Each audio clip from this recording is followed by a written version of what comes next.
Isms? Good, pal. Boy, I'm off to a slow start, but everything's going to be great. Well, that's what happens when I have to teach you how to use your phone. I love how you made fun of my phone settings, essentially keeping me focused on those around me after a certain time in the evening. And your elderly setting. Yeah, the elderly setting. Elderly mode. But you don't know how to copy and paste. I mean, don't even get me started. Before we even pressed record, you sit down. See, here's the thing, folks. That's Whenever rude, you have an bro. appointment, okay, let's say, hey, be at the studio at 11. No, I'm And then you always get to the early. studio and you're not ready. Boy, I don't know. I don't really know how to deal with that. Untrue, pal. I'm gonna go meditate. I need some meditation time.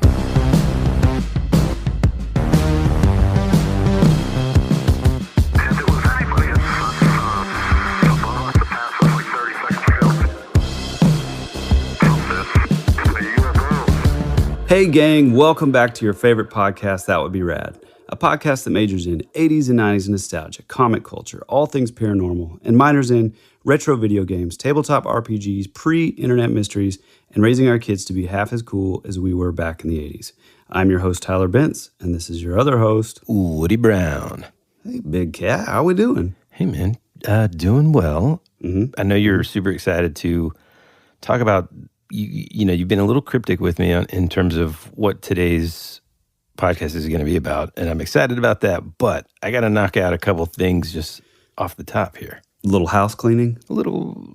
Okay. No, housekeeping. Housekeeping.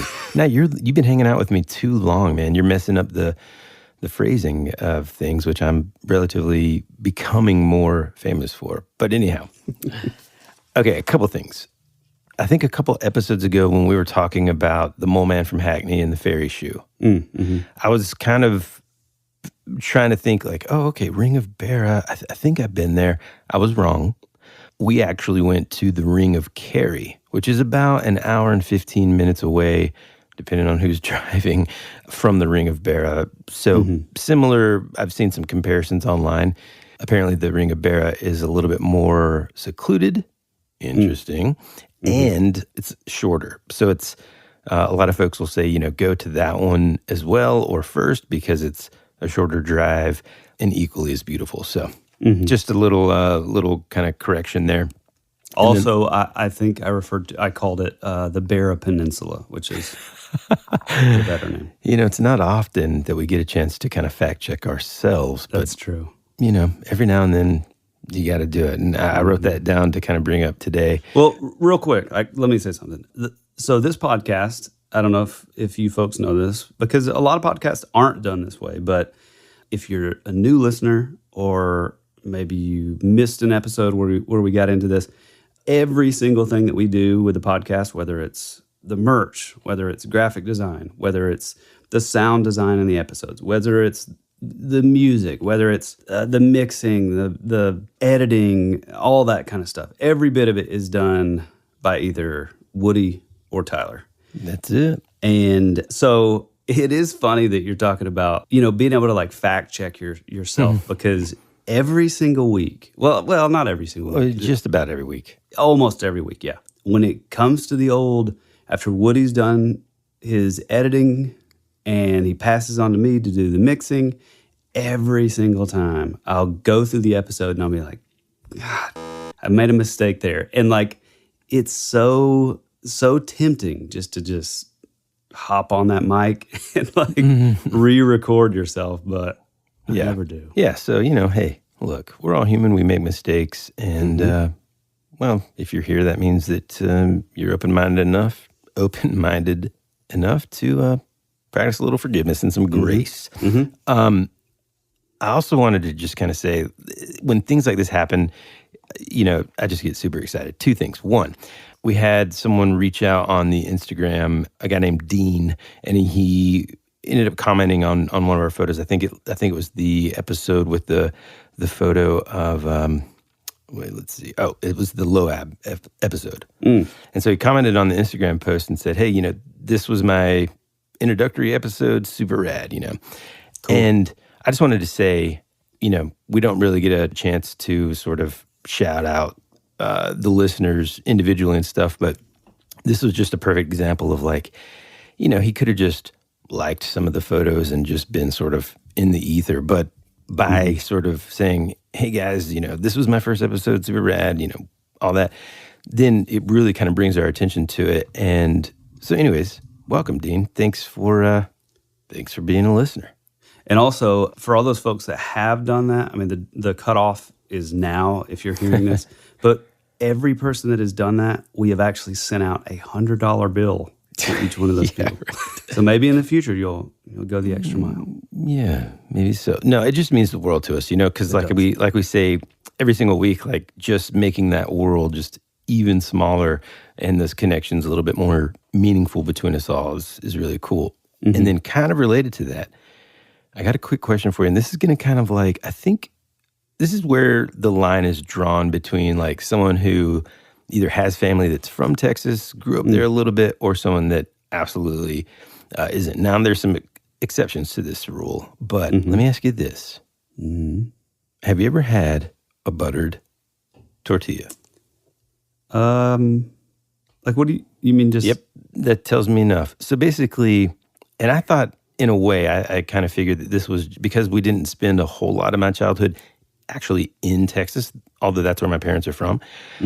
I thought this might have been just like our family thing, but one of our listeners... You have 2 Texas tattoos, though. I don't have any Texas tattoos. One of our listeners and best friends, Julie, sent it was like this video of, now there's this popular store in Texas called H-E-B. It's just like a Kroger or a Publix or whatever, but, huge. And they had their own candles, and one of the candle scents was buttered tortilla. Dude, like my jaw hit the floor, and I was like, oh my God, I got to have one of those immediately. Because like it was all growing up, anytime we were in Texas and stuff, you'd get these like homemade flour tortillas that tasted better than anything you've ever had. And they would, right as soon as they were cooked, like nice and hot, you throw a little butter on there, best freaking snack of all time. Anyway, all that to say, it's always nice to hear from folks. And man, you should try a buttered tortilla. Hey, speaking of Julie, man, have you seen I guess her husband, Jonathan, is in Egypt?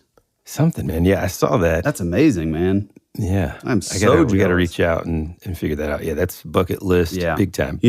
Edgar Cayce, also known as the Sleeping Prophet, believed that the mystery or the like origins of civilization are somehow, I think, I could be messing this up, but it's like either the left or the right paw of the Sphinx, which has really always fascinated me. What do you mean, like hidden in the paw? Yeah, like buried under the paw, or like maybe there's some sort of. We are veering away from the dock a little bit, but I do believe that. So Edgar Cayce was, a long time ago. So many of his like predictions, he would sort of make these. He would sort of fall into this trance, which is why they called him the Sleeping Prophet. We're definitely going to do a full episode because he's fascinating, but.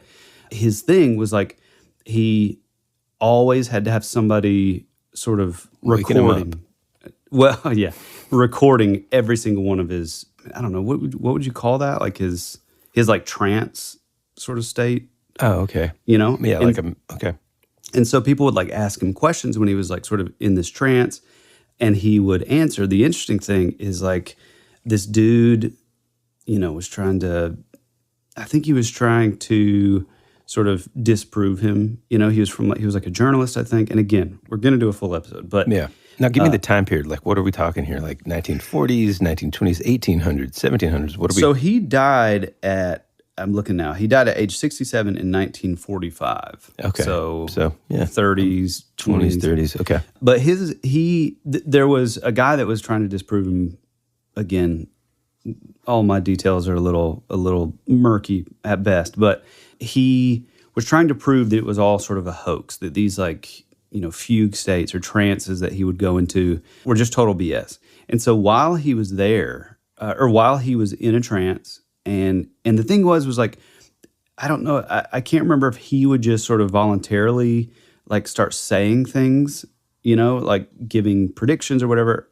I think that his whole big deal was like helping people. So people would would send him letters. And I do know that eventually it became like too much. Like it became where he was getting like thousands and thousands of letters, you know, for like people were asking to be like healed and like all this kind of stuff. It's fascinating. But this guy came in and had like a pair of like pliers, I think, and was like trying to show that like he wasn't really in a trance. And I think at first he was like cutting his arm, and then he ended up breaking his finger. Like while Edgar Casey is in the trance, he had zero like response to that. He's totally out. And then, you know, obviously he would wake up like just in a full scream. Yeah. You know, we got to get a doctor in here kind of thing. But anyway, all that to say, he made a lot of predictions with like the location of Atlantis, and I think his thing was like, oh, I have heard of this guy. Yeah. We've talked about it briefly. The like Bimini Row, you know, down in like the Bahamas, maybe close to like the Bermuda Triangle, all that area. That's where he believed that it began. And it is interesting because in that area of, you know, Bimini, it's like under the water. There is this, I mean, it almost looks like a road. It's really super straight. It was clearly some sort of passage, you know, before it was submerged underwater. But all that to say, he made a lot of predictions that have 100% came true. And that was one of his things, is like the secrets are hidden under the paw of the Sphinx. And I want to say that somewhere in the 2000s, maybe even like fairly recently, I can't remember, they have discovered by using like LiDAR, or no, not LiDAR, but like ground penetrating radar, that there are actual like chambers like in the Sphinx. So he's technically, you know, right for the most part. Yeah. So it's interesting because like not too long ago, and I've kind of talked about this on the show too, like I've always been fascinated with ancient Egypt, but unfortunately not motivated enough to, you know, read a ton about it or even watch a ton about it, which is interesting. It's just nowadays it's more just like a, you know, the time to be able to do it. But I mean, I've downloaded audiobooks on it, and there's I downloaded a freaking it was like a Harvard course or something about ancient Egypt, lectures and stuff. And I started listening to it, and it was super intriguing. But it's like, it's one of those things where when I am taking in information like that, I want to make sure I want to be paying attention to it. You know what I'm saying? yeah, right. It's just so fascinating, man. I mean, even forget about any of the sort of, you know, how did the pyramids get made, and, you know, the engineering feats and all these kind of things, you know, wipe away all that sort of mystique for just a second.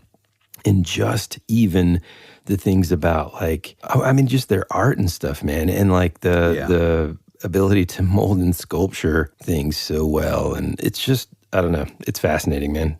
Yeah. It's, so I read way back in the day, probably when I was like really like getting into like conspiracies and like paranormal and like all this sort of fringe stuff. I would say the best book to read is Fingerprint of the Gods from Graham Hancock, or Fingerprints of the Gods. Sorry. I mean, he has a whole bunch, but I'm sure you've seen this guy on Joe Rogan. He's always the guy that has glasses. He's like a British writer. He has a great voice. It just sort of lulls you in, kind of.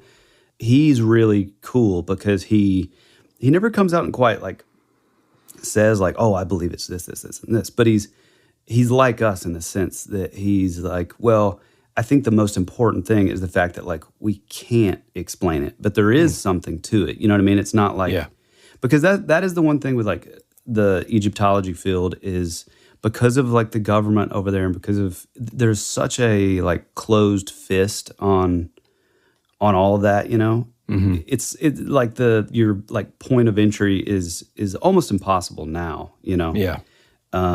But like, I think it's I think he brings up a lot of cool things. Like he's real big on connecting the statues and some of the like archaeological sort of finds or whatever, how they're super, super similar, you know, from like Egypt to like Mesoamerica to, and so he does, there's actually, I haven't finished it. I watched the first episode, but he actually has a new documentary that came out. Oh man, yes, on Netflix, right? And Yeah. and they talk about Indonesia in part Yes, of it, right? I told you. Yes. Yeah, Yeah. exactly. Dude, what's Yeah. fascinating to me about that, and again, I know we're kind of veering off here, but the part of the reason why, in so many ways, I wish I would have studied more, or at least, maybe minored in anthropology, because like, what's interesting to me that I really want to kind of like dive into is, you've got all of these similar patterns in engineering across the globe at different times, ancient enough to where like, traveling between them would have been difficult, and they wouldn't necessarily have, I say that, I don't know.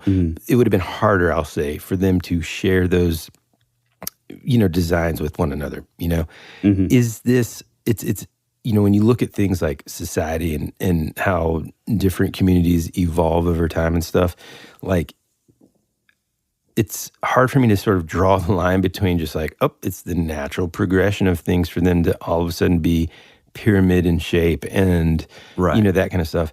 It's hard for me to piece those things together. And so like to be able to read about that or something, I think would be fascinating. And to learn the timing and the differences between them. And I mean, like I was going to say earlier, it wasn't too long ago that I actually, and maybe this is embarrassing, I had to look up like, can you go inside the pyramid? Oh, it was when Moon Knight came out. And I I was like, oh man, this is so cool, because it's a blend of superheroes, and Sort of your Egyptian gods. and stuff. Yeah, it's very cool. Yeah, I thought Moon Knight was great, but I still think the comic did it.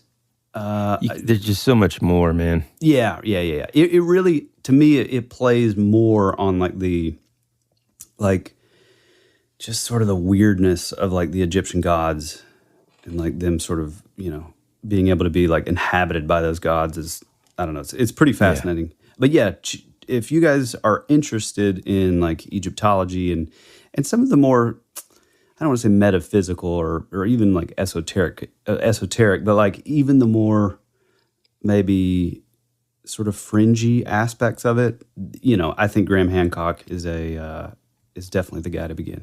Hey, Woody, so what do you know about the Illuminati? Well, I'll say this. Immediately when you say that, I thought to myself, folks, we have not talked about conspiracy theories for at least 2 seasons. And then at the beginning of the 3rd season, I give Tyler like an inch, and we start talking about Project Bluebeam, okay? And which you like to call it a wrong name. Yeah, every Blue Book, time. Build-A-Bear. Okay. Now, you're surprising me with another. I don't know anything about Illuminati other than I know that and obviously this is very surface level, probably completely wrong, but here's the gist. This is what I do know, or this is my take on this sort of conspiracy or whatever. Illuminati is, I guess, said to be a far-reaching, I would say perhaps ancient organization. Correct. That controls everything. Everything from, well, that's all I know. And I don't know what that means. I don't know, much about it, but I know there's like some symbolism involved, and I know that, there's a lot of folks that say it exists, and here's how and why and all that stuff. But like I've said before, when we were doing the Project Bluebeam episode, I'd never really, sometimes it's hard for me to get into a lot of conspiracy stuff. Mainly, like a lot of times whenever I go online and see something, it's like, oh man, this. And it's like sometimes, and I'm not saying this is the case at all for this, so don't get, don't get twisted over there.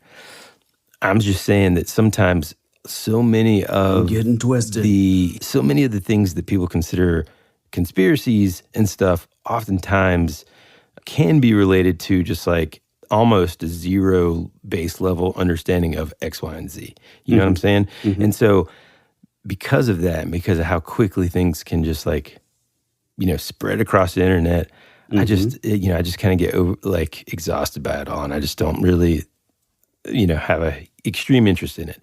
So that's why my knowledge of this stuff is relatively limited. But as you know, being listeners or brand new listeners to our show, it's not so much of finding, our mission isn't to find the truth. It'd be cool if we did, but our mission really is to just talk about interesting stories. And Tyler and I have been best friends for many years. And so for the most part, I can trust that he's going to at least deliver an interesting story, whether or not I agree with it or not. Not most of the time I can, buy in, and it's interesting. So I'm excited about today's show because I guess now I can assume that it's about the Illuminati in some way. Well, for many of those folks that would say, oh, well, the Illuminati is a myth and that's like a silly idea. And yes, that has been painted with a brush that would maybe sort of throw shade in that direction.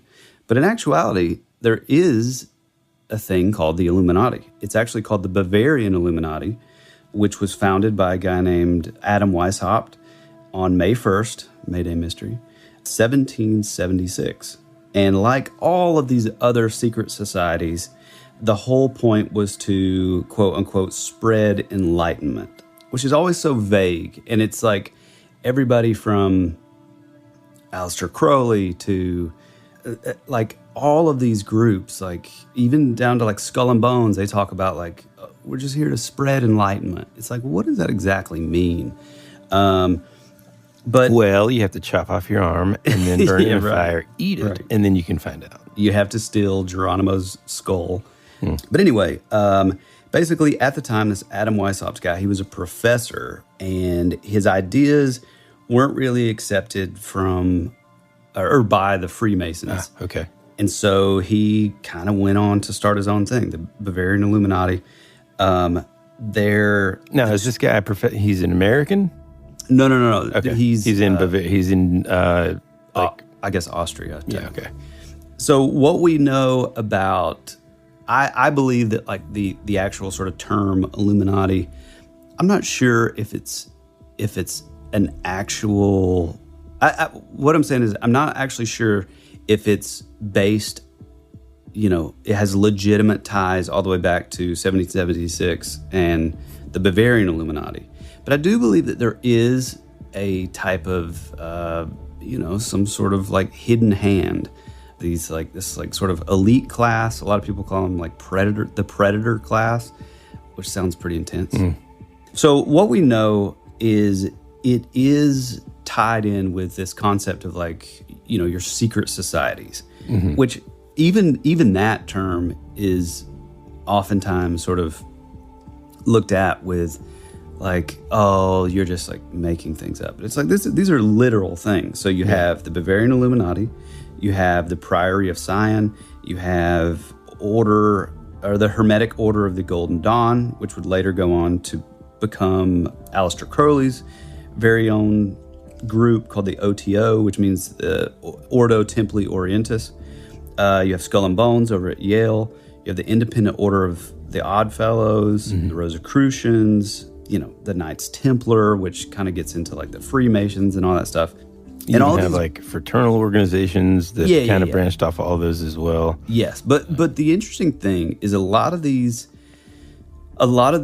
even lead into our more modern secret societies or like gatherings, and these are things that, oddly enough, were back in the day, back in like the late 80s and the 90s, people like Bill Cooper, the guy that we talked about on the Project Bluebeam episode, Sergei Monast.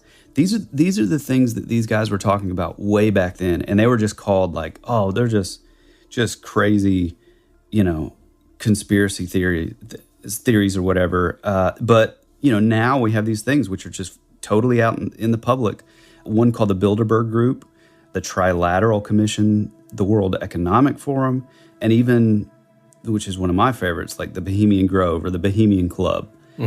And again, all of these like, I don't even know if it's safe to say that these modern ones are even like secret societies. I mean, the Bohemian Club, yes, but I guess like if we can shift the definition to not necessarily being secret in terms of its existence, but secret certainly in terms of what they're doing. right? So like Yes. their rituals, their their practices, their mission overall, besides maybe perhaps having a public mission, right? I'm sure we could Google right now Skull and Bones, and there's going to be like a public sort of mission statement, but like it being secret, meaning you have to gain entry into this organization, and then there are things that you can and cannot talk about. And I'll keep going. Sorry. Yeah. We do like sort of know publicly. So like there's a guy named Carl Schwab that you've probably seen in the media that's with the World Economic Forum. And like, I think he's an incredibly shady guy. Like him, your George Soros, your Bill Gates, or the Gates Foundation, the John Kerry family, the Clintons. The interesting thing is all of these people, you will see all of these people at the Bilderberg group meetings, which they have once a year, at the Trilateral Commission meetings, at the Bohemian Grove, right there with like the Bushes, Obama, Biden. All these people are part of all of these, super secret groups, which, you have to be asked to be in these groups. And they are interesting because, now I think we look at like the Bilderberg group or the World Economic Forum, and it's like, oh, this is like a thing. They're just trying to like help the world and all that. But in reality, it's like, okay, well, that's what you're telling people publicly. So why is it that, and a lot of people can say what you want about Alex Jones. Yes, I think he's kind of nuts about a lot of things. But at the same time, he's the only guy that was able to sneak into Bohemian Grove, like back in the, I think, 90s, and video the whole thing. And it is the most bizarre. I mean, first of all, like these people these are the world changers of our planet. Like these are the people who, like all of your presidents from all countries, all of your Oppenheimer, the guy that created the atomic bomb, Einstein, like all of these people that are just massive like players in the game, all the Bushes, all of, Ronald Reagan, of course, the Clintons. Like, it's like, oh, well, maybe they're just getting, it's just like a fraternal order. It's just like a joke kind of thing. But it's like, okay, well, if that's the case, then why do all these groups have like such a big emphasis on like worship of like these like sort of Canaanite deities or like, Babylonian deities? Like, so for Bohemian Grove, it's like they all wear robes and they burn an effigy, which is like sort of a mock sacrifice of a man. And at the time, they sort of claim that they're worshiping this deity that's in the shape of an owl, which, if you look back, the owl was like a symbol for like Moloch, which is like a Canaanite deity, which was known for child sacrifice and offering your kids. That's why they're burning like an effigy. Like it gets like super dark. But I think the idea that like, okay, well, the Illuminati is something that is just silly and it's fake and it's just something that these crazy conspiracy theorists came up with, but it's really not. I mean, they're actually real things, real organizations who really are still tied into this weird like worship of these ancient, gods or whatever. All that to say, today we are not talking about that. Okay. Today, we are actually talking about the Illuminati New World Order card game. After these messages, we'll be right back. On June 14th, your favorite emotions are back on the big screen in Disney and Pixar's Inside Out 2. It's time to greet your Team Riley. It's anger. Let me at him. Fear. Safety checklist is complete. Disgust. Ew, ew. Sadness is in the house. Oh, no. Hello, I'm anxiety. I'm one of Riley's new emotions. Disney and Pixar's Inside Out 2. There's a part 2? We're going! Rated PG. Parental guidance suggested. Only in theaters June 14th. Get tickets now.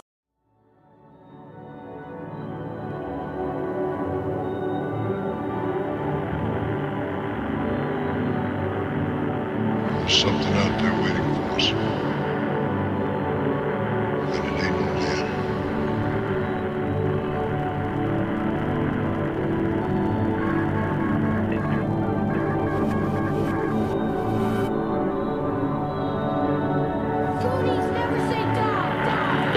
Hey, this is Bryce Johnson from the Bigfoot Collectors Club, and you're listening to Tyler and Woody on That Would Be Rad, because that is rad.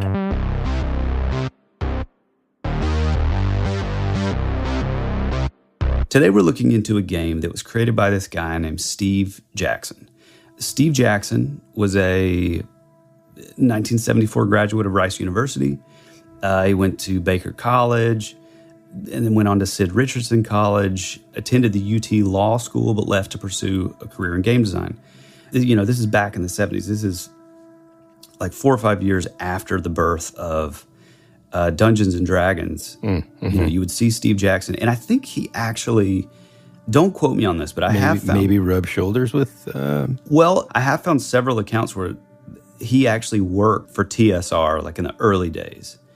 And for those listeners who are not super familiar with the early history of Dungeons and Dragons, created by Gary Gygax, there was a company called TSR. And I forgot what it stands for. Oh, I never can remember that. Nope, it's not Total Shareholder Return. Tactical Studies Rules. Interesting. Wow. Anyhow, keep going. Yeah, so in the 70s, he worked for a company called Metagaming Concepts. Okay. He would develop a game called Monsters in 76. He would go on to work on a game called Ogre, a game called God's Fire, which is really cool. And it's like, just that era to me is like so fascinating. I don't know. I just look at it with such a nostalgia, even though obviously I wasn't born. You were in high school. No, I was not born yet. But I wasn't born then. What I like about that time period is, especially like with just thinking about game design in general, is like this doesn't necessarily predate video games, but it certainly predates them being so mainstream. And so like all those games, I mean, just think about like our kids not having the opportunity to play video games right now. And the only thing they can do, it's like, it's no wonder people just went nuts for things like Dungeons and Dragons, because like, you know, you're diving into this fantasy world that you get to like take your character through, as long as you have just like a freaking, you know, dropper of imagination. Which your wife says she does not even have that. Zero. Yeah. So Jackson would like, you know, he was like in it. He was in that era, which just had to be really cool. And like, you know, it's also said that he was really big on like wanting to like push. I don't know that it ever really like happened the way that he wanted to, but it said that he was really big on that like first wave of like trying to get these games for like computer, you know, or like your you know, PC. You know, he would go on with this metagaming concepts for a while. He would make a ton of games, another game called Wizard, and another game called Melee that he created, which I feel like I've heard of that game, right? Or there used to be ads or something in like old comics. But anyway, in 1980, he would then break off from metagaming concepts to create Steve Jackson Games, which is still a thing today. And it's funny because I never realized this, but I'm sure you've seen this, but it's still like a big thing for like these like sort of strategy card games. There's one called Munchkin. Okay. Ninja Burger, Zombie Dice, Cthulhu Dice. And there's like, you know, just a bunch of these sort of, you know, I don't know, like card games or whatever, like role-playing card games. He had a game called Raid on Iran, which kind of blew up and became like a big thing. You know, like I said, he was like big on like, you know, integrating like technology into these games. And so he did create this thing that was, I think it was like early on, where it was like a published version of this game that was called Killer that would be sort of passed on to like kids at like in college campuses. I mean, it sounds like right up our alley. But he would create a game in 1983 called Illuminati. Back then, it was like a more of like a board game. And then he would go on later in 1994 and 95 to release Illuminati New World Order, where it was completely a card-based game. Oh, another thing that was cool about Steve Jackson is his early games were, it said that like his games were you would buy them and they would just be like in a Ziploc bag. of like cards and a couple dice or whatever. Yeah. I don't know. I just think it's that like pre-internet kind of. Yeah, dude, it also reminds me of our buddies over at Get Haunted Industries. You know, they do those different themed RPGs. Oh, yes. That they sent us, Fairhaven and all that. And that's the exact vibe that I imagine. I love that. Yeah, dude, it really is like, I mean, now we have, D&D Beyond and stuff, and it is so nice to have stuff on the computer, but like, I don't know, there's just something Can I just tell you, as a dungeon master nowadays, I freaking hate it. Because it's just like another reason for players to get distracted and be on screens, and like, are they messing around on their phone or are they looking at their thing? Like, well, I don't use my phone. I think I'm about to get super strict in here, and everybody's gonna have to bring in paper, and they're gonna have to bring in, and when I say paper, I mean like your character sheet is gonna be paper. Mm-hmm. No devices. You check those in upon entry. I mean, I'm cool with that. And like, if you're a spellcaster, dude, you can buy the spell cards, and no, dude, you just be like, oh, I'm using this spell. Boom. But what about all those homebrew items and weapons? Yeah, you got those cards. So I made you cards. Yeah. Anyway, dude, go ahead, Phil. Being able to roll with all of your bonuses and stuff already on, like, no, you just know that, man. I don't use my phone at all. Other people possibly could, like, wrong. What I'm saying is this: both of us have always been kind of magnetically attracted to, like, the indie vibe, whether it's in games, music, whatever. Just the idea that people are using their own hands, their imaginations, whatever set of skills they have to create something, and then somehow, like, before it gets mainstream, we're able to like get our hands on it. Is just like, it's the coolest thing ever, you know? I mean, it's like if you would have been one of the people that bootlegged the Dave Matthews Band early on, and you had cassette tape. To me, that's way cooler than, well, I just picked up Under the Table and Dreaming at Sam Goody, you know? So anyhow, this already sounds really, really cool. Yes, especially for folks like me, and hopefully soon people like you that become privy to these like elements of, fringe whatever. So like the Illuminati and like these secret societies. It's really cool, and I'm extremely into the idea of us trying to track down. So like I said, this game came out, the cards were released in 94 and 95 of that original deck. And I think now there's been, since then there's been like multiple sort of like expansion packs, and, it sort of became like popular again, I guess. Mm-hmm. But in that original set, and this is kind of the main reason that I bring this up, the whole like game and everything, the whole reason that I bring this up is that this game, which again came out in 94, and according to Steve Jackson, according to Steve Jackson, who, is the founder and created the game, a lot of these ideas that would go on to be on the cards, were born way back in 83. So we're talking a lot of these concepts were created in either 83 or 94. And the importance of this game is the fact that there's cards in this game that are, I think, directly related to, basically like telling the future. Like it is. What? Yeah, dude, it is so fascinating. So I'm going to send you, right now, some photos. Now, the hard part is I'm just thinking off the top of my head. Yep. Well, yeah, I don't know. I can't wait to, okay. Okay, so the cards that you have in front of you on your phone, you should have now. One is called Terrorist Nuke, and the other is called Pentagon. What do those cards have on them? Okay, so the Terrorist Nuke card basically has the World Trade Center, or what buildings that look like the World Trade Center. Twin Towers. Yeah, and an explosion kind of happening in it. Yep. And then the other one is the Pentagon on fire. Mm-hmm. Yeah. Now, that's, obviously that's super interesting, but the Terrorist Nuke one to me is kind of like the most interesting, because it's like, yeah, if I was going to predict, like, let's rewind back into the 90s or something, or 80s even. If I was going to predict target areas for bad guys to go after in the States, Pentagon would be on top of the list, you know, blah, blah, blah. But the freaking, I guess, you know, the World Trade Center, when was the first bombing?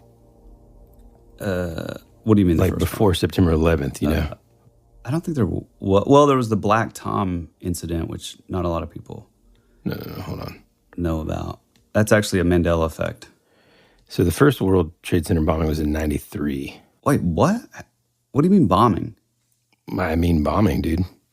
You don't remember that? Like, there was like this huge, like, the part of the reason why I remember it is because there was like this huge, like, campaign, and I don't know if this is urban legend stuff, but I remember there being this thing about like the Indiglo Timex, basically when people were in the stairwell trying to find their way out after the bombing, they used the Indiglo to light their way. And so like it was a big sort of, you know, kind of like, oh man, I need to get me an Indiglo. But yeah, dude, this is like February 26, 1993. The World Trade Center was, I mean, just a 100-foot crater, man, several stories deep, several more high. Speaking of Mandela effects that I've never heard of, have you ever heard of an assassination attempt on Bush? I've never heard of this. It sounds kind of familiar. Dude, a guy literally was in the crowd and threw a grenade that landed on the stage right next to him, and it was like a dummy, right? Or not a dummy, but like a dud. Yeah, I think I do remember that. See, I had never heard of that. And so, like, here's what's interesting. So, 93, this happens. I'm relatively positive shortly after all this stuff started happening, right? I'd have to look at the dates in terms of like the Olympic bombing in 92, right? And then this in 93. And then I think that's whenever we came back. And so we were kind of like hypersensitive and aware of all these things sort of happening. But yeah, dude. So, I mean, like, okay, so this happened in 93. I don't know when these cards came, like the terrorist nuke. But it's, you know, it's one of those things like which came first, the chicken or the egg in this situation? Did a terrorist just happen to be like, oh man, you know, like cool card idea. game? And they're like, oh man, that is a good idea. You know? I don't know. Yeah, I mean, this is such like a sort of visual phenomenon, you know, that like, I don't know, it's kind of, I feel like it's a little difficult because I can send you these photos, but like until you really see these cards, like, yeah, I mean, man, there's some stuff that's real fascinating. So I'm going to send you another one, and I want you to tell me what you think about that. Okay. Charismatic. This card's called Charismatic Leader. Basically, it's a blonde, white-haired politician seen from the back, you know, speaking to the masses. And there's this super famous photo of Donald Trump where it looks exactly the same as this, which is pretty fascinating. Here's another one that would go on to be pretty fascinating. It's called the Epidemic card. And this card actually goes along with another card called Center for Disease Control, the Epidemic card, and Population Reduction. And so it's all tied into, I mean, you know, you guessed it, like what we've just had. The Center for Disease Control card basically shows scientists in a lab creating a bioweapon to, you know, and I know a lot of these could be looked at as like sort of leaks, but I think looking at it as a whole is like sort of the important part about it, because it I don't know, it just sort of shows that like, well, again, like leaks, I don't know. I mean, like, you know, if No, I said leaps. Like, oh, leaps. Yeah, like skeptically, people could be like, well, that's a leap. Like, that was. I mean, showing a white dude that is a president, you know what I mean, across a crowd wouldn't be too hard of a prediction, right? I mean, like. Yeah, but the idea that it's literally called charismatic leader, and the fact that, like, you know, Trump did come in and sort of, you know, like, get this massive, like, you know, MAGA fan base. And so, and the fact that he has like yellow, white hair, I don't know. Like, yeah, I can kind of see that one. You know what I mean? Yep. There's another card culd Princess Di that has like camera flashes and the paparazzi behind her, which that would it would go on to in 19... Oh, and like the card is like, I'm guessing, I don't know a ton about the actual like game mechanics, but it's like an assassination card, which is interesting. And she would go on to die in 97, and sort of the given story, which I do not believe this, but sort of the public story was, there were so many like paparazzi, and it distracted the driver, and he would slam into this tunnel, and they would both die. I don't know. I do think the terrorist nuke card with the Twin Towers and the Pentagon with smoke billowing out. I think that is interesting. Just because like there's another card too, which I don't know a ton about this, but there's another card that apparently for the longest time people thought it was like Big Ben. And so, a lot of, I think the skeptics were like, well, clearly nothing's happened with Big Ben, so it's all a fake. It's that sort of cognitive dissonance kind of thing. But actually, people looked into it. They found that it was actually from this like this famous clock in Japan called like the Wako clock tower. And I think that was actually like an earthquake or something.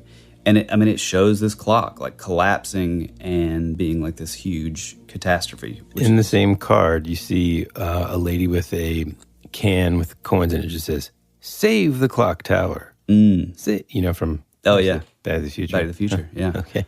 Well, one of the little cool things about this is in every single card, if you look very, very close, you can find a little triangle. And as we know, the triangle represents the all-seeing eye, which is on our dollar bill, which was brought over to us by Freemasonry and or Rosicrucians. We don't totally know for sure, but, that's a big thing. Aleister Crowley would call it the eye of... He would only refer to it as the eye of Horus. So, so it gets into that sort of secret society thing again. There is another card called Energy Crisis, which just shows a bunch of cars out of gas with an empty like fuel tank, which, I feel like that could be anything, And again, I'm just looking at like the original cards. Like I'm not looking at because the I think expansions. I just kind of like looked up the game and stuff, and it looks like, and purposefully so, like they have added cards that deal with like current events and stuff like that too. Because like basically reading like these cards so that the listener can tell before they, obviously we're going to post pictures of these cards on our Instagram and stuff. So hopefully by the time you listen to it, but probably the day after the episode comes out is usually when we post that kind of stuff. It's interesting because like each of these cards, and okay, so it has that picture of whatever event it is. We'll say the charismatic leader. And then on the card it says like, you get to choose. And again, like Tyler said, I'm not sure of the game mechanics, but you can use that card in that event to influence something else. You know what I mean? And so that's the whole point of it. And so with like these more modern events, there's cool tie-ins that you could do within the game. Now, I don't know like what the overall point of the game is, like... I probably should have gotten to that earlier. So basically, it's this idea that you start out as like... You're able to be like in some of these different secret societies. So there's the Adepts of Hermes, the Bavarian Illuminati, the Bermuda Triangle, the Discordian Society, the Gnomes of Zurich, the Servants of Cthulhu, which that's awesome, Shangri-La, the UFOs, the Society of Assassins, which I guess was added later on, and as well as the Church of the Subgenius, which was also brought on later. Like I said at the top of the show, it's like you start out as like this, being a member of the like whatever particular secret society, and then you use these cards, which, if you believe in an actual Illuminati or an actual sort of hidden hand where these elites are kind of pulling the strings, it's things that a lot of conspiracy theorists like fully believe is happening behind the scenes. So like, there's things called like these like what's called like a false flag attempt or whatever, or like or a false flag event, sorry, where they're, a lot of people say like the Las Vegas shooting was totally, like a premeditated, planned thing. It was just completely fake, which, supposedly it was like the largest shooting in U.S. history, but it was gone from like the news cycle within a day. Apparently the dude came into a hotel and had like guns upon guns upon guns, like we're talking like an insane amount. The dude was like in his like 60s or 70s, and just, I don't know. There's a lot to that story that are really odd. Same way with like, and I'm not saying I want to believe. Well, I don't want to believe that these events are true, but the idea that all these things are just fake is a pretty terrifying thought. Even though, I'll reserve my beliefs on this, but like, you have a lot of people talk about like the events of like Sandy Hook and like, all these sort of like events, like these like shootings and stuff. It's like once you start looking into it, even if they're just like coincidences, they really do have these bizarre little connections to each other. You know what I mean? Yeah. And so the idea is that you're in a secret society and you're using these things. You're using like, there's like one called like, big media, where it's basically what it is. It's like all of your mainstream news is, literally owned by 5 different companies and 6 different families. And so it's the idea that like those would be the people that are like pulling the strings. So you would have the power to like, sort of manipulate like the media to do and say whatever you want. You would be able to pull these sort of false flag events with like using like mind control and like, these like shooters being like MK Ultra candidates basically.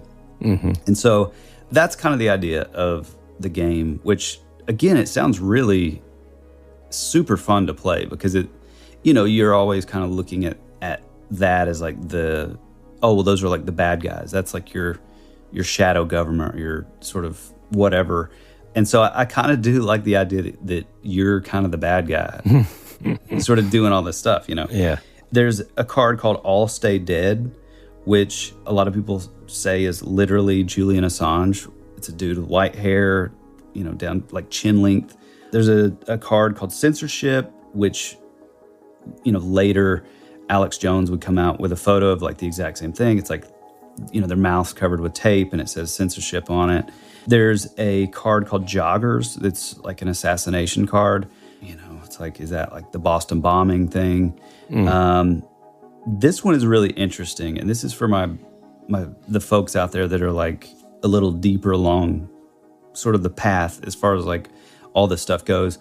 But there's a card called the Frog God, which sounds silly on its face, but it is interesting because at the beginning of like the Trump presidential race, there was this like character that is called like Pepe the Frog. I'm sure you've seen it.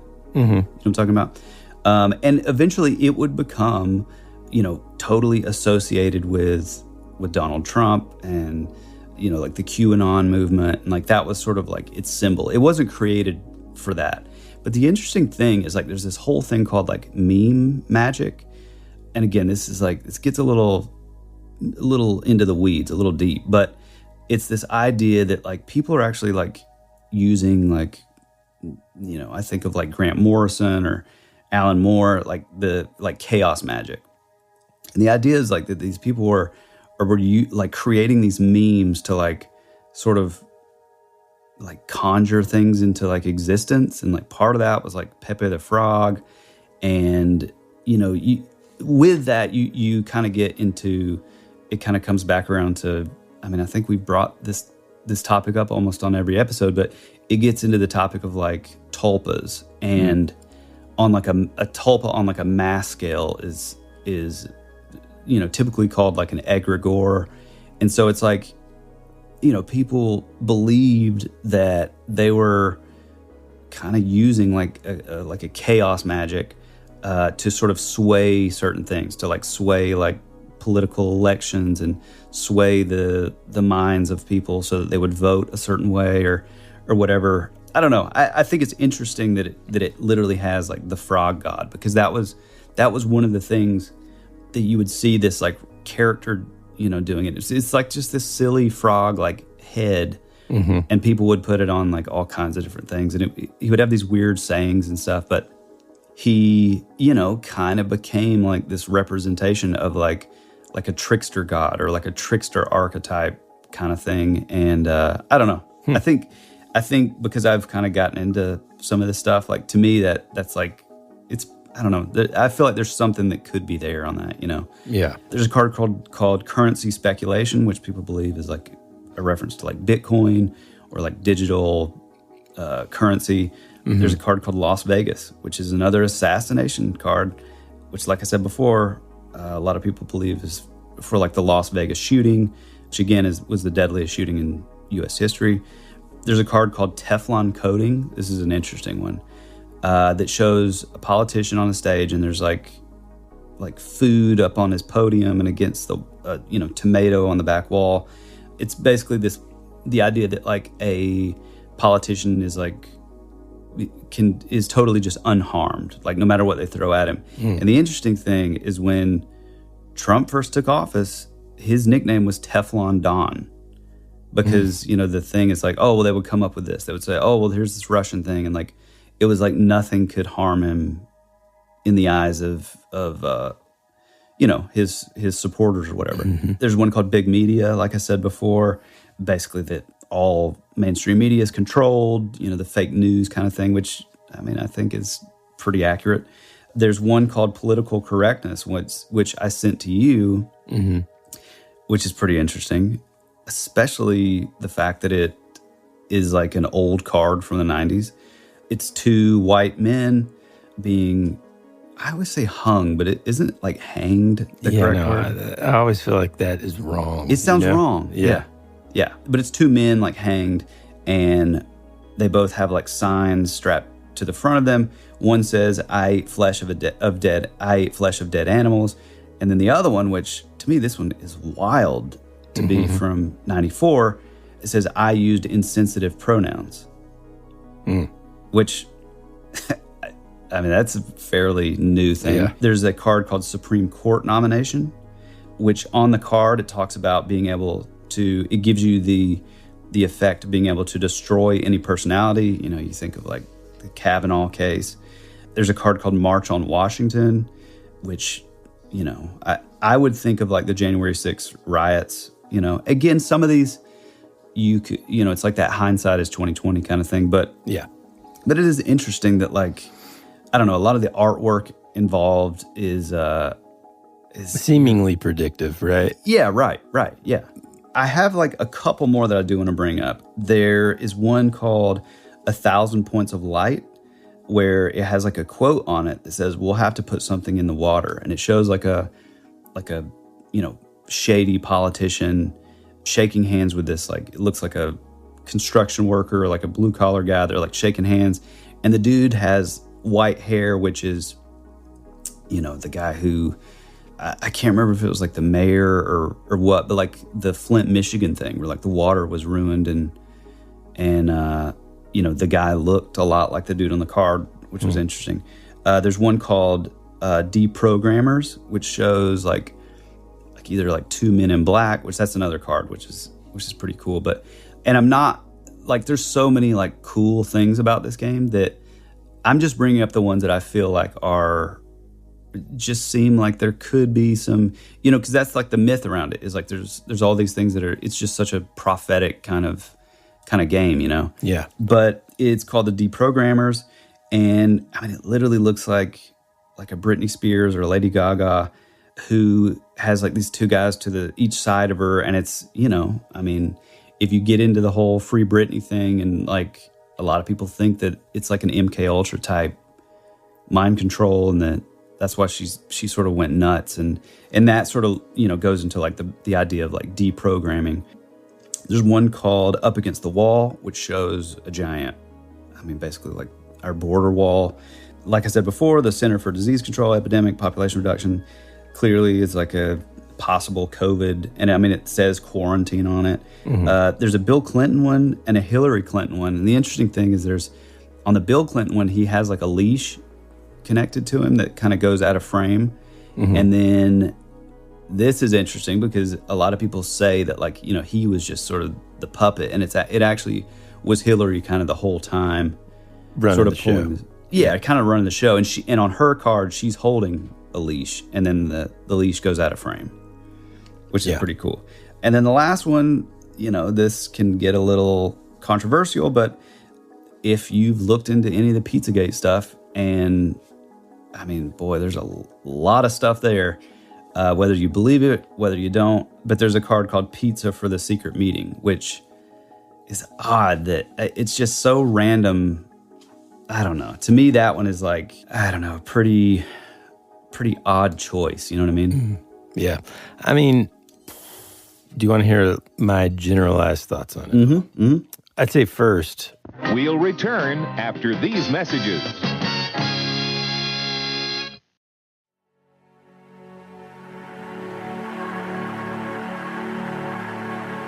It's a pretty cool place if you're a Martian.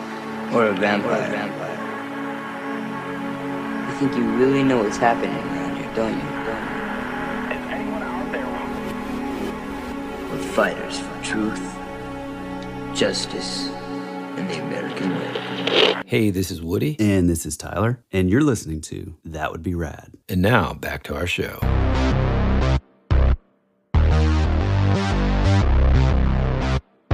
There's a couple of things. One, it is an interesting way to sort of, again, prop up that conversation that we have quite often about things like tulpas and our power to create things. You know, boy, do we have a responsibility to kind of let's create something nice instead. And then why does one person get, is it more of the more people that are talking about it? In fact, in other words, by us talking about it on the show, does that now give more power to this game and all of the other things that it has predicted that haven't come to pass yet? So that's one thought, which is super interesting.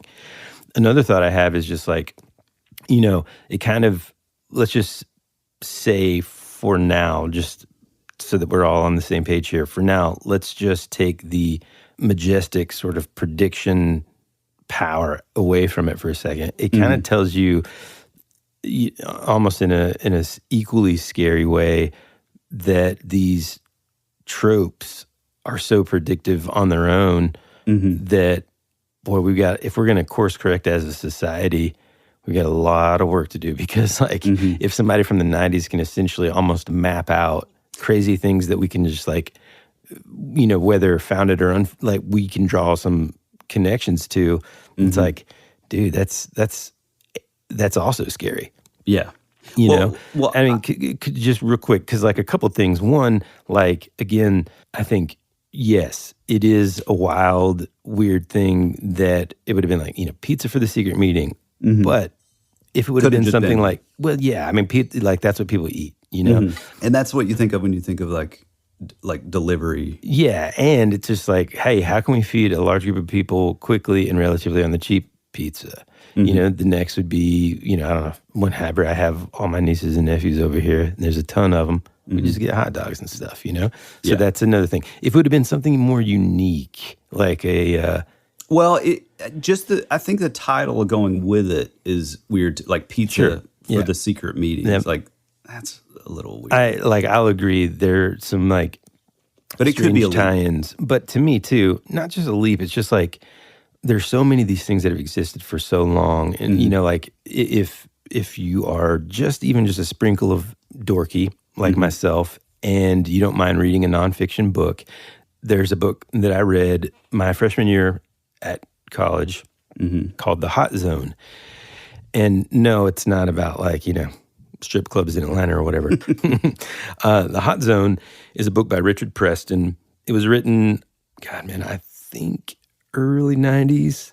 Yeah, I think it was the early 90s. And basically it describes, and the part of the reason why my professor had us read this was because we started to talk about infectious diseases and how scary they can be and how quickly they can spread and become a public health tragedy / disaster.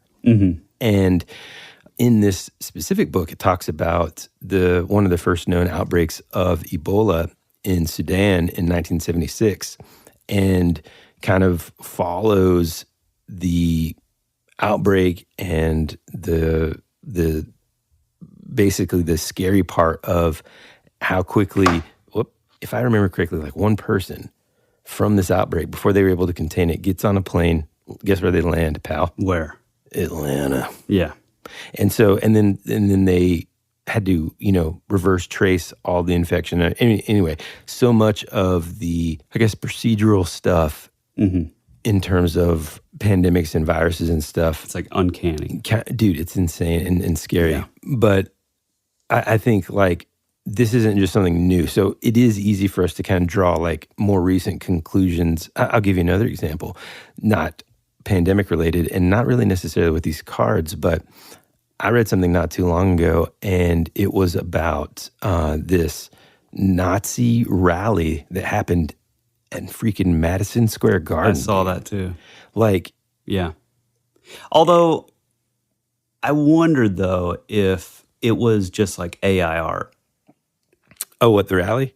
Well, like the photos, like that's the thing that sucks about the AI art is like it looks so good and so realistic that I mean, you could just reverse it. You could just reverse search it. I mean, no. I'm saying it could be real, but like I saw like a social media post and I was like, what? I couldn't believe it. And then I was like, well, maybe it's. I just happened to read this article about it because I get these articles about like interesting history on this day or whatever. And it was what's crazy, man. Like, if you the scary thing about history is if you remove, like, let's say you read a quote of somebody and you remove the person that said it and you read it to them, knowing essentially that it would fall in line with what they think, right?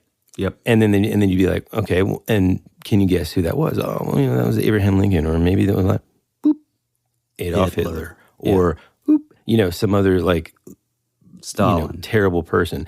And so it's like, that's the scary thing about history is like you go back and you look and there are these moments in history that you're like, man alive, I can't believe there were, 100,000 people or whatever it was that were there.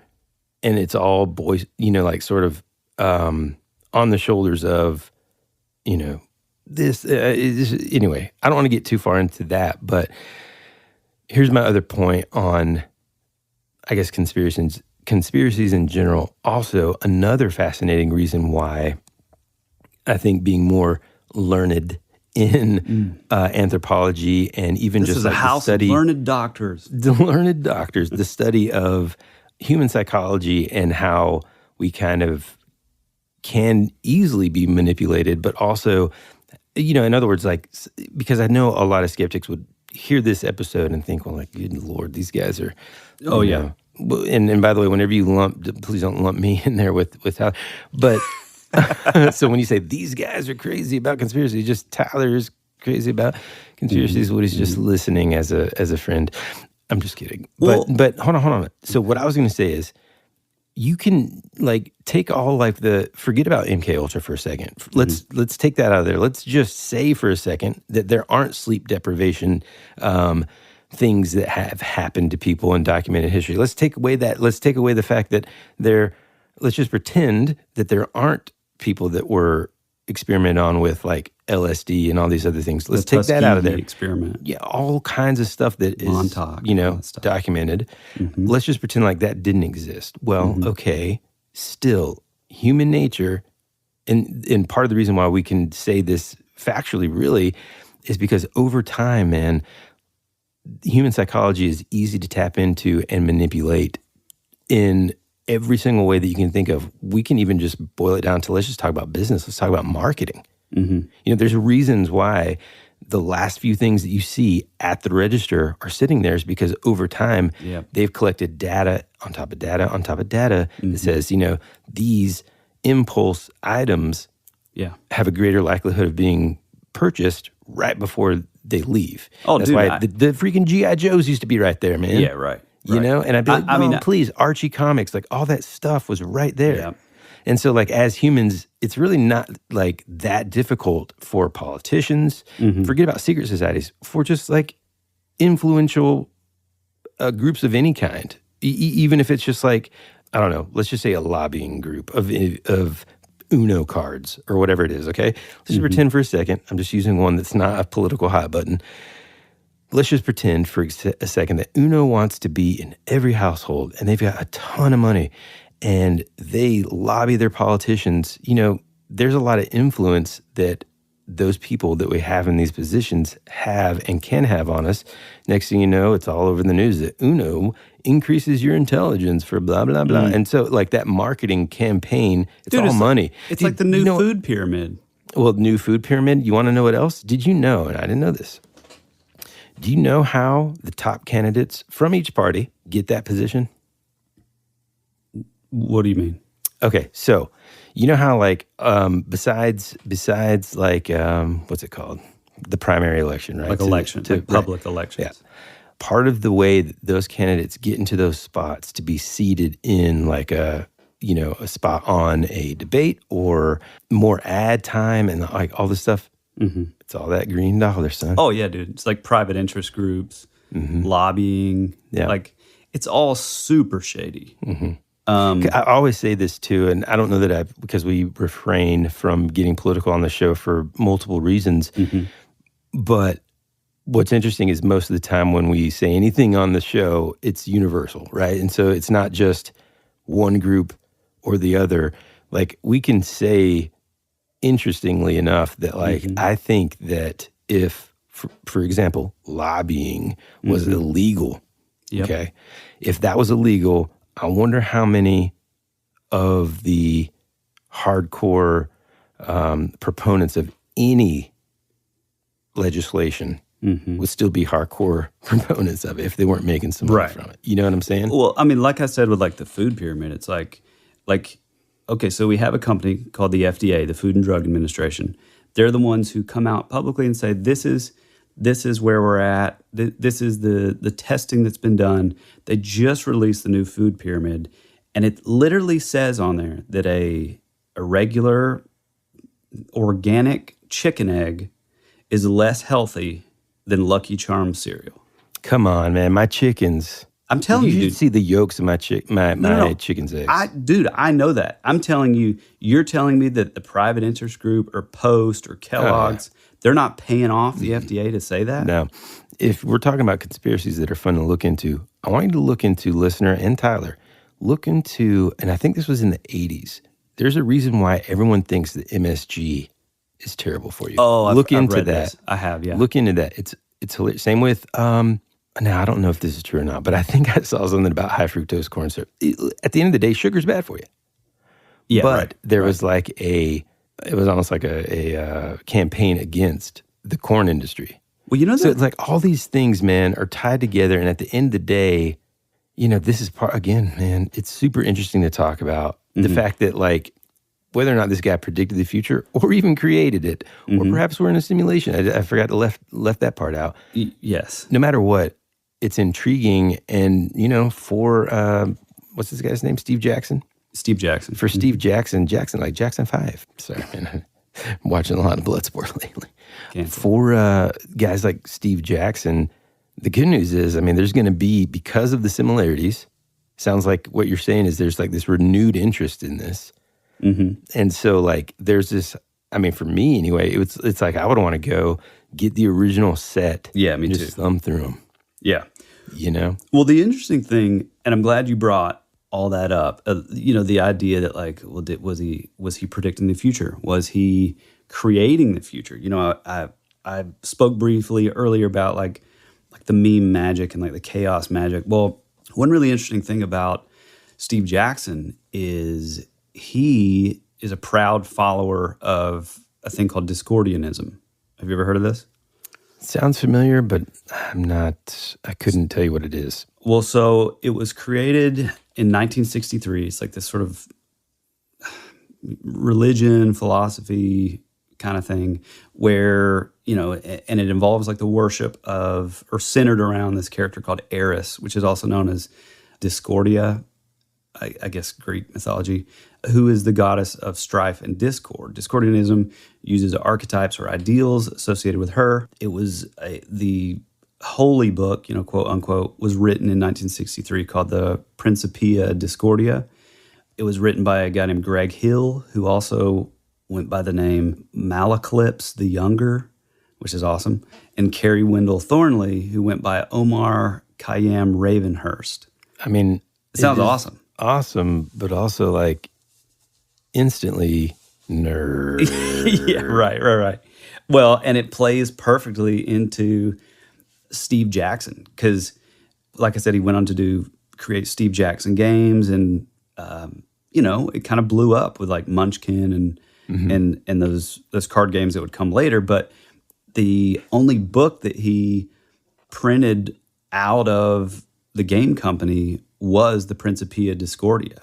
He like reprinted the Discordianism Bible, if you will. And so the interesting thing is, I'm not going to get like super into the Discordianism stuff, but there's a guy that you guys should look up called Robert Anton Wilson. And he actually got with another guy named Robert Shea, who would produce this book trilogy called Illuminatus. And that was the thing that inspired Steve Jackson. And so it is this idea that there's a lot of like chaos magic involved. It's very based on that like trickster archetype of like spreading like discord, and it's like, and that's why like a lot of times you'll read, if you guys look into this Steve Jackson character, he's very like sort of mercurial. Like one minute, it's said that like you would think, oh well, he's like a straight up like right-wing fundamentalist who is totally like conservative, and it's like all the Democrats are bad. But then the next minute, he'll come out with a statement that's like the complete opposite. And so he was like a big like follower of this Discordianism thing. And like I said, it does involve this like sort of chaos magic thing.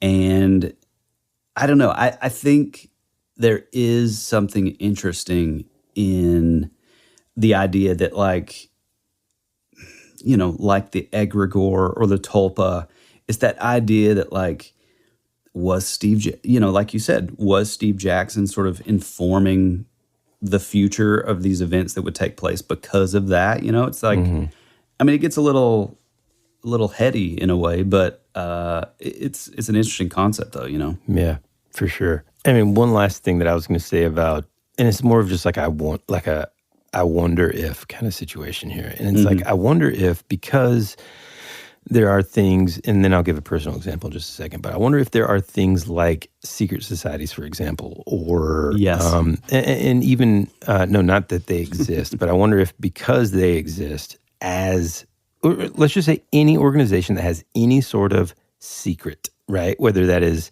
some sort of ritual, something that the masses don't necessarily know everything about, whether that is Bohemian Grove, or the temple ceremony for Mormons, or the ritual for a fraternity, and let me give you or anything that these quote unquote like the secret societies do or whatever. So I'll give you a personal example. I was in a fraternity in college, okay? And yes, we have secret things, whether that's secret symbols and handshakes, you in the Illuminati, bro. And hold on, and even rituals, okay? And even within my own campus at the time, there were these rumors that were circulating about like our rituals and all this kind of stuff. And the way we'd find out is like other fraternities would be talking trash to like, the sorority girls, and so that's how we would find out what the rumors were like some of our friends that were in sororities would say like, this is kind of the rumor that's going on. Is that true? And depending, most of the time I'd just be like, I don't know, is it? Yeah. That kind of stuff. So I think that there is a tendency and this, I guess, large open opportunity for us to kind of fill in the gaps as society, even for the things that are a mystery to us. I mean, I've seen it firsthand with my fraternity, for example, and even me, like before getting into a fraternity, I had this, and where I went to college, it's a little bit of a unique scenario where it isn't like it is on a lot of larger campuses, the Greek system, I mean. Right, but, there are still things that are secret, and it's becoming more and more hard to keep it that way. Yeah, exactly, right? And which is kind of a bummer. It is, man. Even if but, it's a bad like organization. even for like with my fraternity and stuff, like I'll look it up every now and then just out of interest because it's like, oh man, I mean, it's 2023.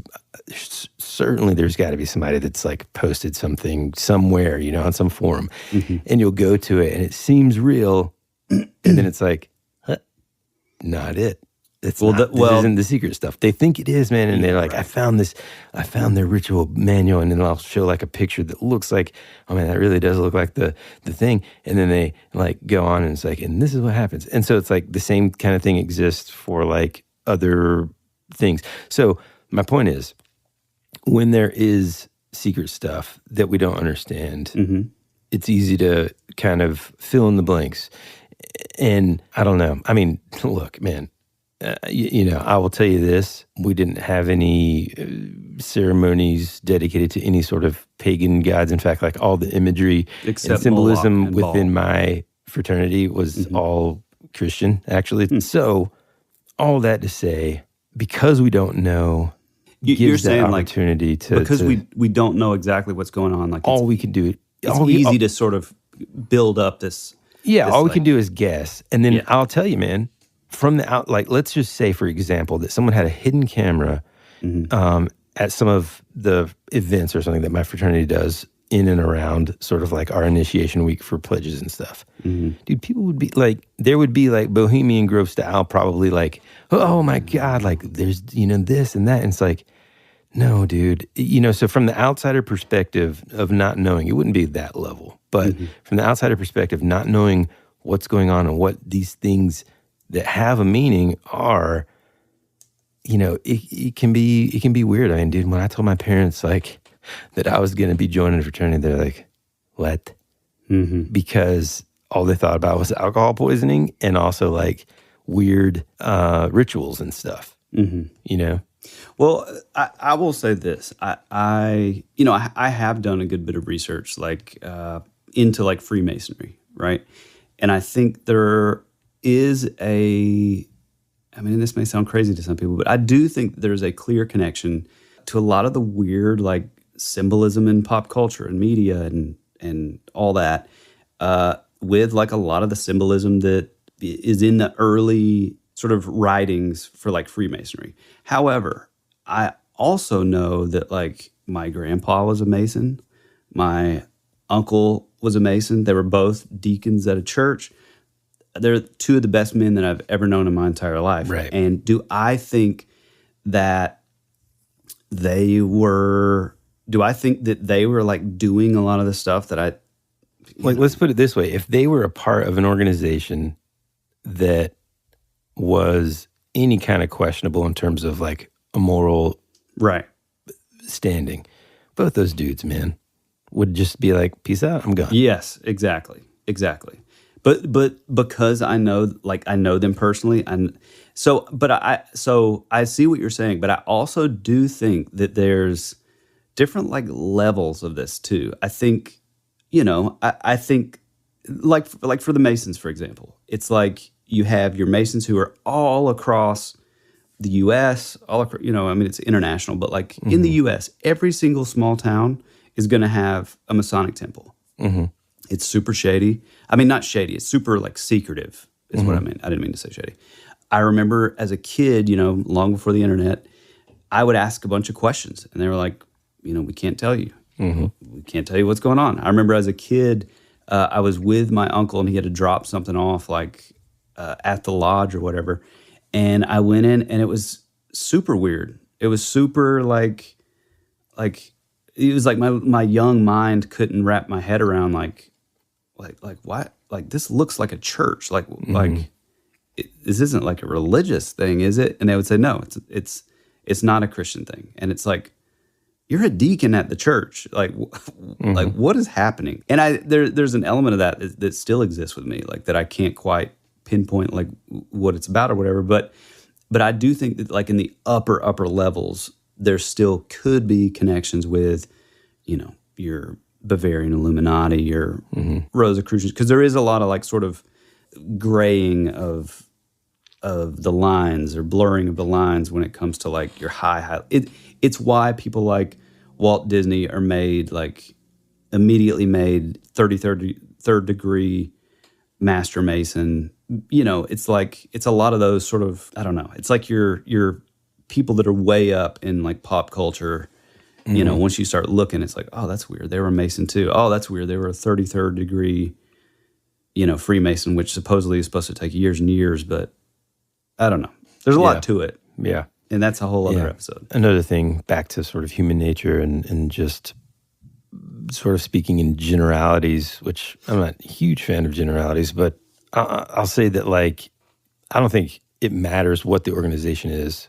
But then you can look throughout history, and any organization that's given any amount of authority or power has the same opportunity to use that power for evil. You can look as far back, you know, any and every organized religious organization from the sort of, I mean, you go through the Crusades or the Spanish Inquisition or the Catholic, you know, any sort of like very, very powerful organization, even religious ones, right? The Which Salem should witch be trials. like the most, like to me, it's like the religious organizations are the ones that we should be able to put our trust in the most. But unfortunately, throughout history, you know, maybe we can't. You've got, Salem witch trials. You've got organizations and, like businesses. Anytime there's a large amount of money, power, and influence, you know, that's where sort of the danger comes in. Something like Skull and Bones, right? They're at Yale, which, you know, take a look at, too, the percentage of presidents and... Well, that's all... That's people, part of it, though. Yeah, well, before Skull and Bones, like, people, like, either influential or wealthy and Ivy League, you're going to have a higher concentration of that, right? And so what better place to have... What an easier place to sort of concentrate... influence, then now you've got like a secret society. Now you've got these like influential people that are from families that almost have like a pedigree of power. Oh, man, I kind of like that term, pedigree of power. That's the new book dynasty. by That Would Be Rad about conspiracies in the world. No, anyways, they have that pedigree of power.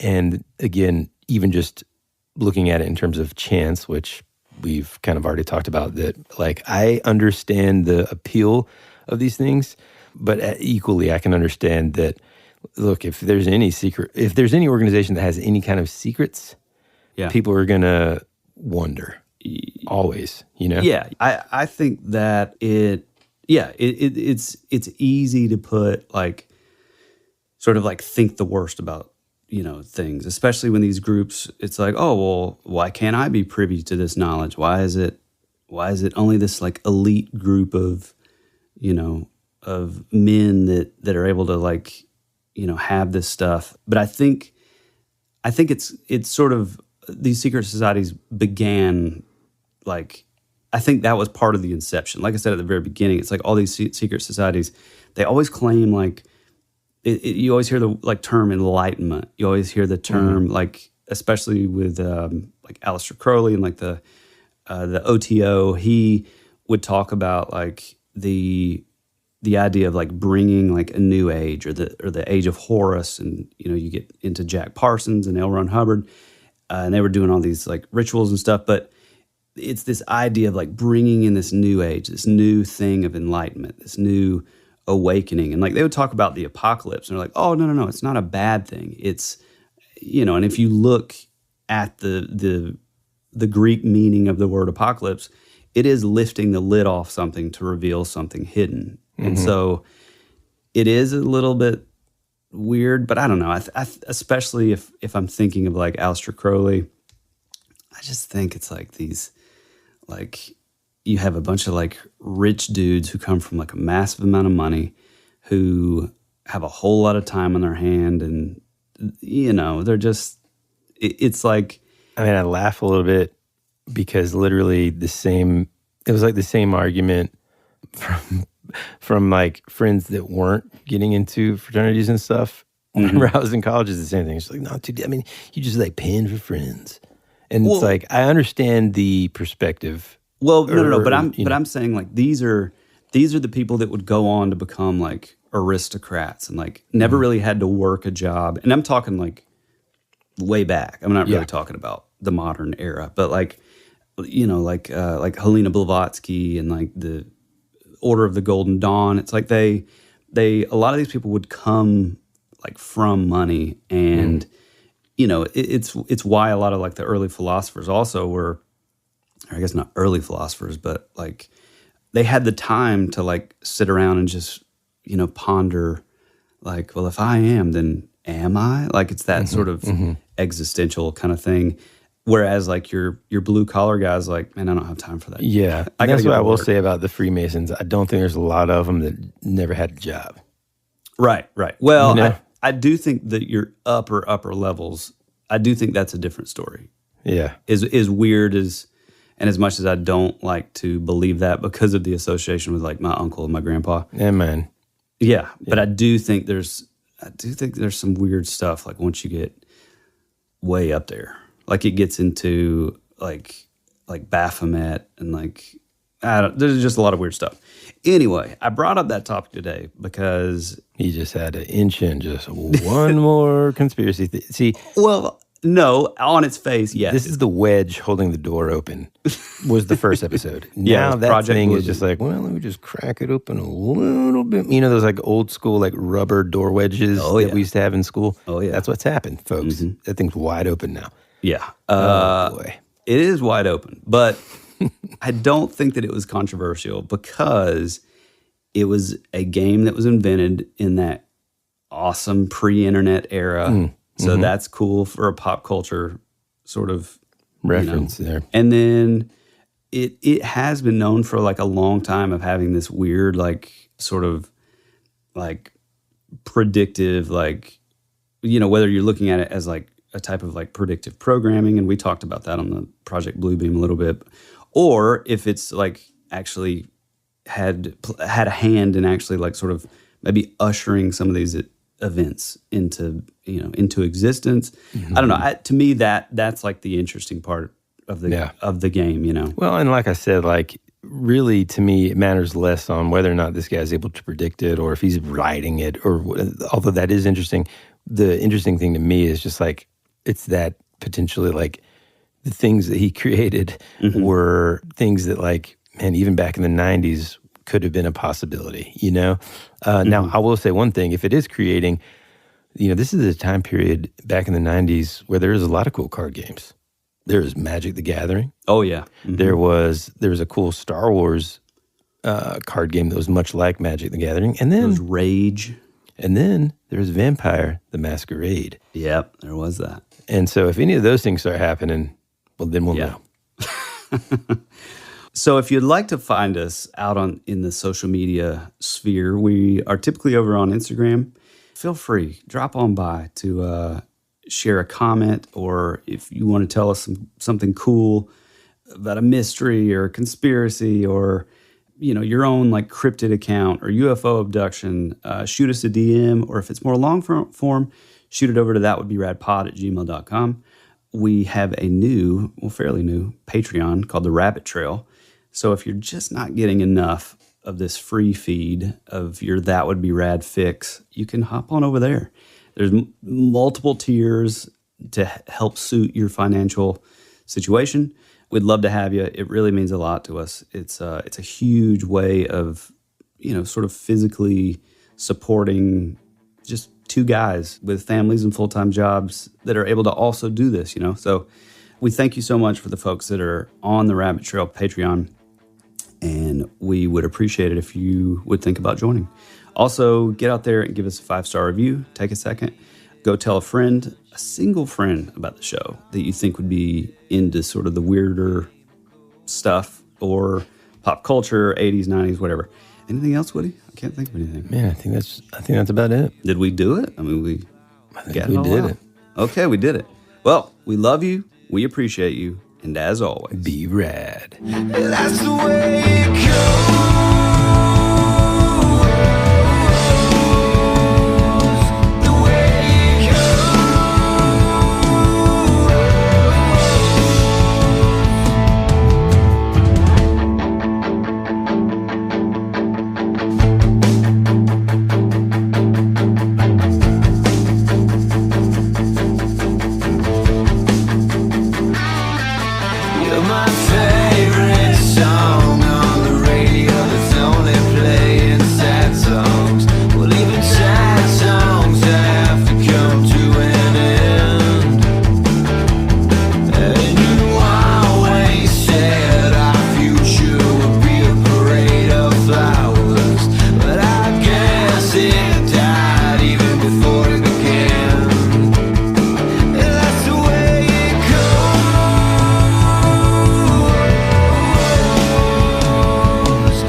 time where I just needed some sunshine.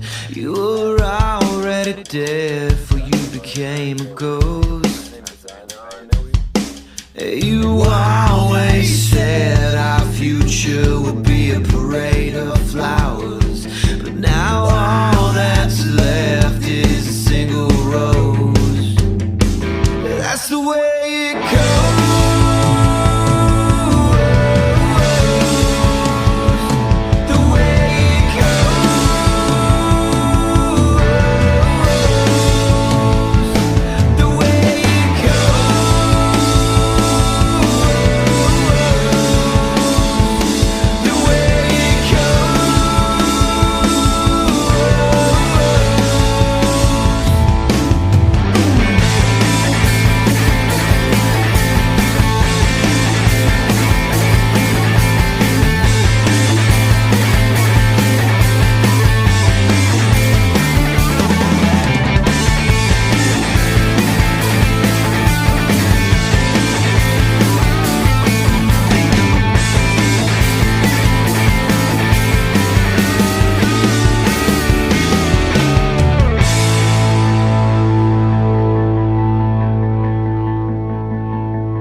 Access granted. Okay.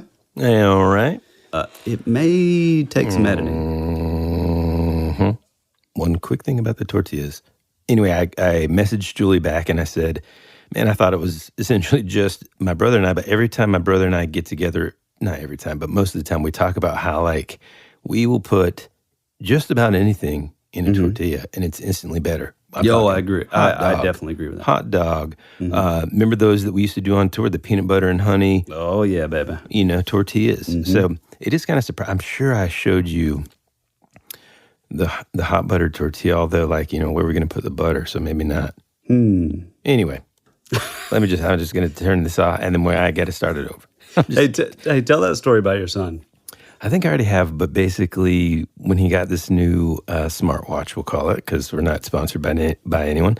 Yeah. He got this smartwatch that just happens to link up with everything in my household because, I'll just give you a hint, we're not an Amazon family.